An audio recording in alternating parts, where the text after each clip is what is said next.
Hey, welcome back, podcast fans. We are here live on location from the Rock Hill Grand Opening. I'm with our head coach, our executive vice president of retail performance, a return guest, one of our most popular guests here on Stories from the River, Coach Stacey McCormick. Stacey, welcome back. Glad to be here, Charlie. Isn't this exciting? Yeah, hey, what a bar of phrase. Isn't this amazing? Absolutely, absolutely. Yeah, so this is, now, Stacey, we're in your neck of the woods. Don't you live near here? 4 minutes. 4 minutes. 4 minutes, right around the corner, man. This is great. It sounds like you're driving the speed limit now, because last time I think it was 3.5. Yeah, you know. I forgot about the light over there. I got you. Welcome to Stories from the River, a show in which we go behind the scenes at Broad River Retail. So we are here in Rock Hill, South Carolina. Now, previously we did behind the scenes episode and I interviewed Tim Sales. We talked about the opening itself. And so we actually got to cut a ribbon today, Stacey. And don't get to do that every day. No. But you've been with us since February of 2020, 3 weeks before COVID. Correct. Yep. And 3 weeks in, we were cutting the ribbon at the Raleigh outlet, which you spoke about in your opening comments. Yeah. And so how many grand openings or reopenings have you been a part of in the last 4 years? It's 14 grand openings, but I think 2 grand reopenings. Wow.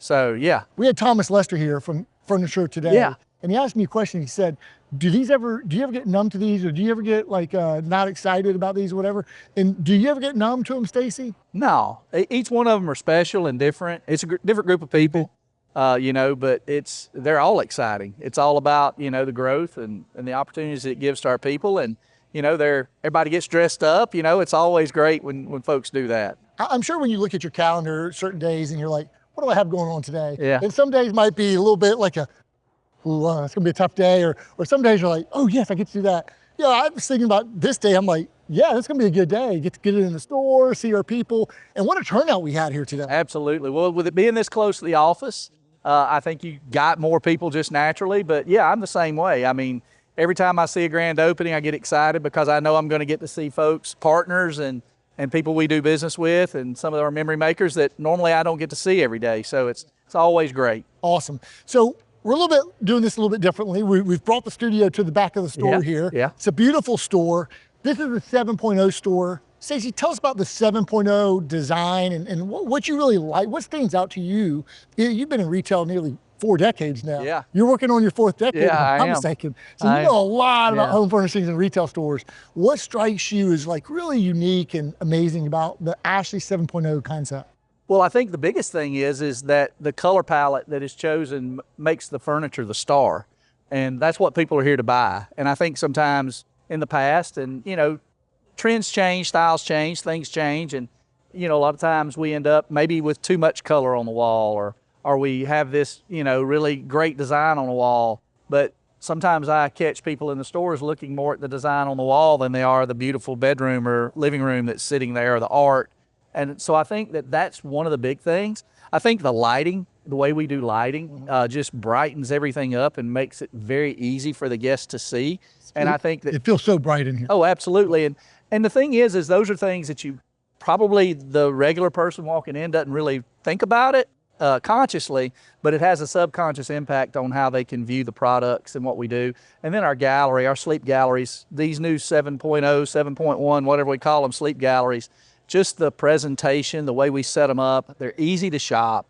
They're beautiful, they're informative, and it just creates a great experience for the guest. And they're big. And they're big. Yeah, you can get a lot of beds, which more selection means people can find the one that really fits them and make their life better. It's a different feel too, because they're a little bit darker. The walls are got more of the brands elevated. And it's got maybe more of that spa feel. Yeah. Calmer. Definitely. Where the furniture store itself might be a little bit more lively, energetic. But when you're testing mattresses, you don't want a bunch of bright lights in your eyes when you're laying down. It's calmer, more relaxing. It's really conducive to shopping for the right sleep system. Definitely. The lighting is definitely different. I mean, the lights that we use are the same lights, but there's just less of them. Mm-hmm. So it is a little more dim. It creates that, like you said, that more relaxing feel, more of a spa, or just, how we would probably be laying down to go to sleep at our home to the best you can in a retail store. Yeah. Now, you decided to move to Rock Hill when you joined the river. Was that because of its proximity to Fort Mill and the corporate office, like 10 miles away, or was it because of just the best bang for your buck in terms of, like, why did you choose Rock Hill? There were several reasons. One is definitely closeness and proximity to the office. You know, on a good traffic day, I've probably got a 15-minute ride or a 12-minute ride. On a bad traffic day, it's probably 35 or 40, but it's okay. It's still not that bad in a major city.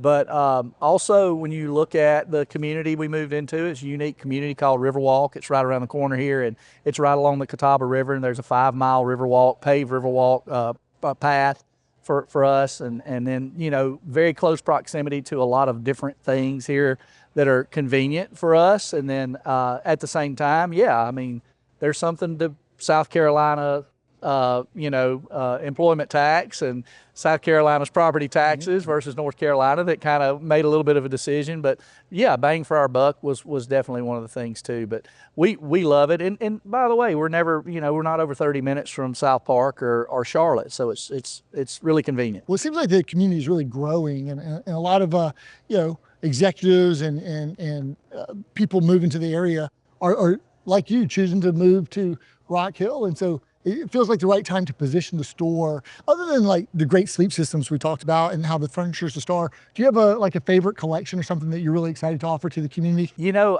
I'll be honest with you. I love, Porter and Friends is old, but you got this great bedroom collection that comes in 4 different colors, and it's been one of the most popular and iconic. Actually, I think Porter's the #1 selling furniture collection of all time in the history of the world, probably, and for that. And then, I think some of our new motion offerings are, for people for their live-in rooms or their dens or whatever. These new next-gen Durapella groups are just phenomenal. They look great. They're comfortable. They're durable. And, I think that's the other product that I would say just kind of jumps off to me. Mm-hmm. Now, Stacey, you're familiar with our, the way we like to think about growth. And as you think about the 16-county Charlotte metro area, how do you see Rock Hill? How does it kind of fit into the overall narrative or our vision or goals or what we're trying to achieve as a company? Well, I think, obviously we want to serve more people and furnish more of life's best memories, right? So when you look at Charlotte, I guess our southernmost store would have been Pineville for all these years, and it's been an unbelievable store, and it's always been our flagship, and it will continue to be our flagship, I believe. But this really gives us an entry down into this market. And when you think about this market, it's underserved from a retail furniture standpoint. I mean, there's a couple of folks that are here, and by the way, thank God they've been here for these folks and did a good job, but there's nothing like this. There's nothing like this for the people of Rock Hill and really all of the communities, York County, Chester County, all around here, to be able to have something that is this beautiful that you probably only find in Charlotte, Metro Charlotte, or Raleigh, Durham, or somewhere like that, and they've got it right here in Rock Hill. And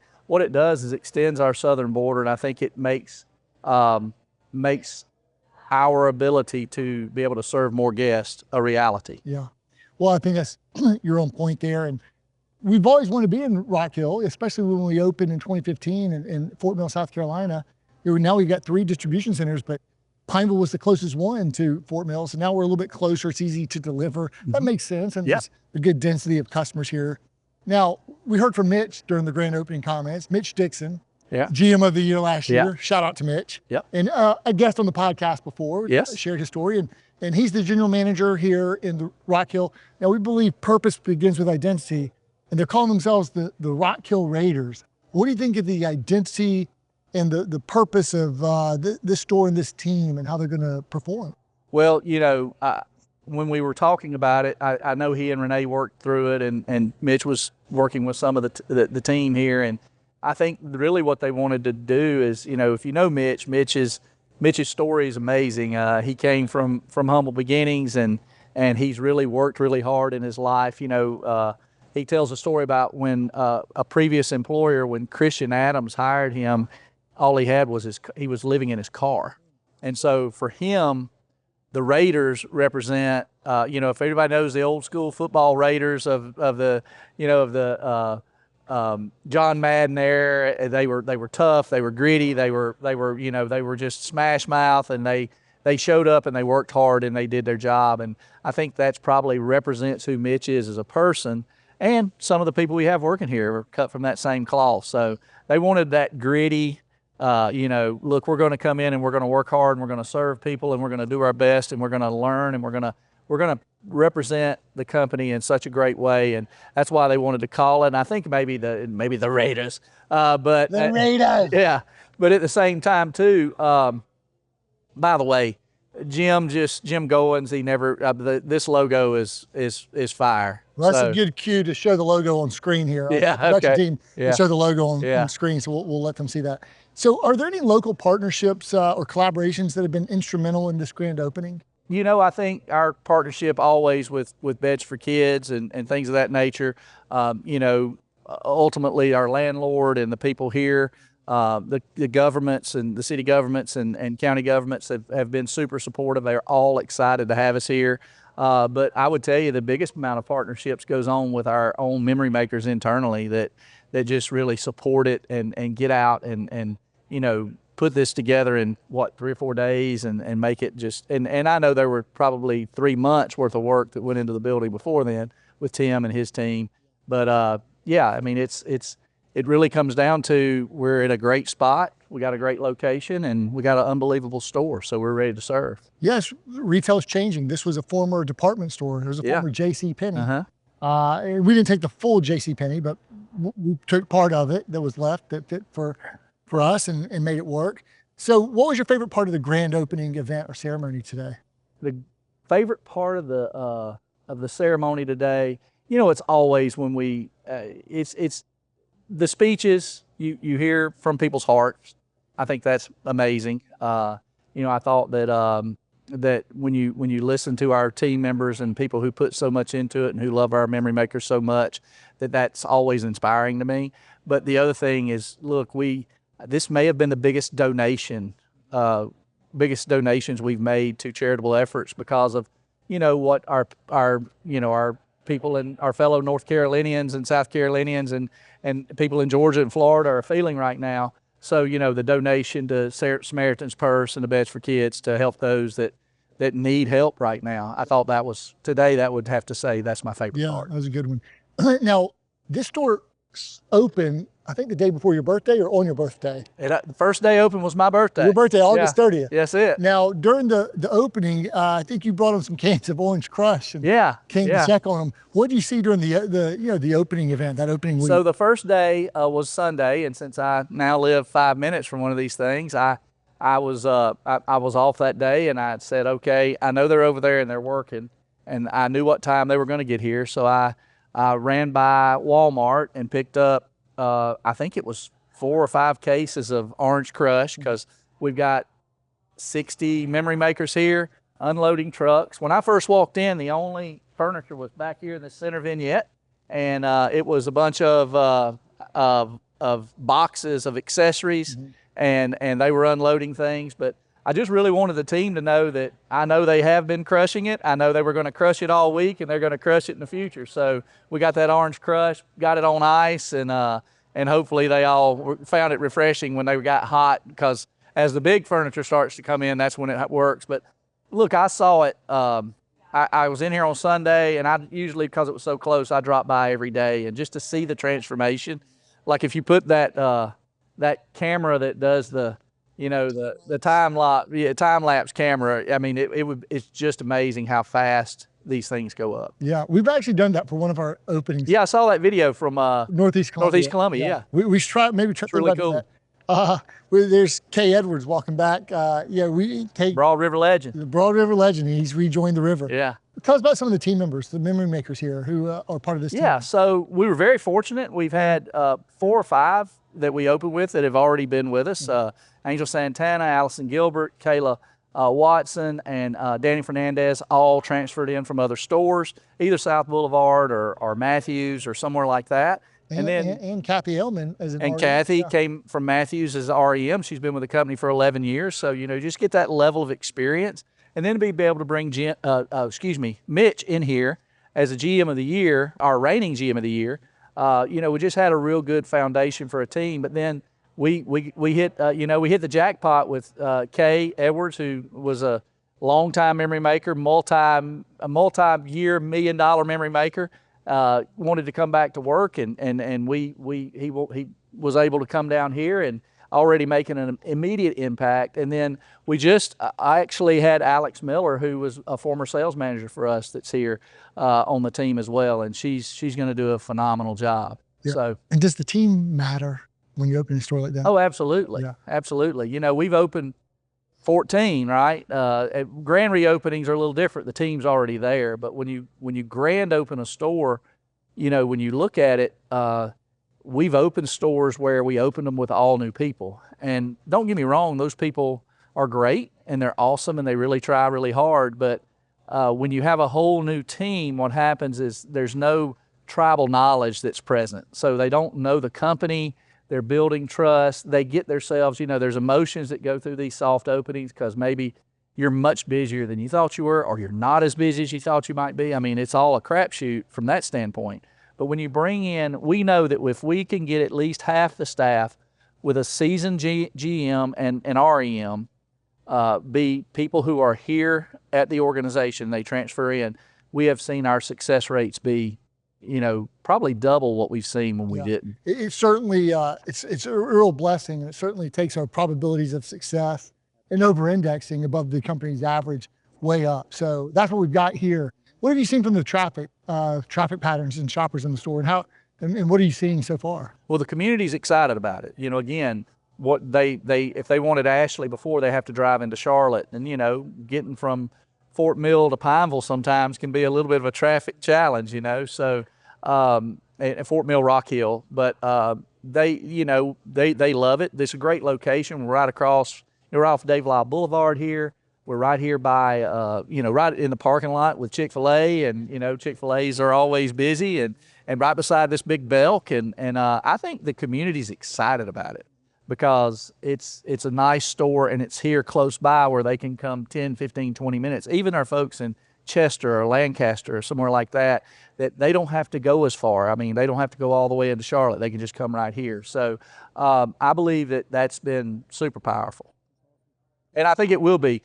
And what we're seeing is, to answer your question, the mall is not as busy as it once was, and we closed off our mall entrance. We do have some people walking in that are trying to cut through to get into the mall, which we've seen, but about 7 o'clock at night, it's not quite as busy from 7 to 9, but it's man, during the day we were really busy. And Saturday, grand opening weekend. Oh yeah. What are you expecting to see outside the doors? I believe there'll be a line of at least 100 people out front. Yeah, and the reason I say that is because the last two we've done in the last 30, 60 days, that's what we've seen. Yeah. John Gabois and our marketing partner and Kim and team have done such a great job. And it's really exciting when the people show up and you see this line of people out the front door. It's amazing. It's going to be a lot of fun. Now, you've done a 5K race before, haven't you? I did. Yeah, last year maybe? It's been a couple of years, yeah. Well, Saturdays also, there's the Rocktoberfest in Rock Hill. Okay. There's a 5K race. I think I saw an email you sent out that said something about that. Along the Riverwalk. Yeah. So maybe, if you want to do it, I'll come out and do it. I'll come out and meet you on Saturday morning, and we'll do the Rocktoberfest here in Rock Hill and celebrate that grand opening together. I need to give that some thought, Charlie. Here's the thing. If you come out and do it, it's kind of like playing golf with somebody that's really, really good. They don't like to play with people that aren't really good. So you would be like finishing the race, and you'd have to wait another 30 minutes for me to finish. I'll come back and cheer you on. Hey, Stacey, thanks so much. I ran one 5K, but I did run from the time I started to the time I ended, and it took me 37 minutes. Well, so there you go. Hey, those are some KPIs we can build from, Stacey. Hey, thanks so much for being here to celebrate our grand opening in your hometown, your newly adopted hometown in your backyard. From the Rock Hill, South Carolina grand opening of the Rock Hill Raiders. That's it. All right. Look, thank you to you and Manny for just being amazing, people, human beings, owners, and leaders. Awesome. Thank you guys. Thank you guys so much. Thanks so much for joining us here at Stories from the River from the Rock Hill grand opening. Thanks for listening to Stories from the River. To check out more episodes, visit storiesfromtheriver.com. Join us again next week, and remember to like, rate, and subscribe to the podcast.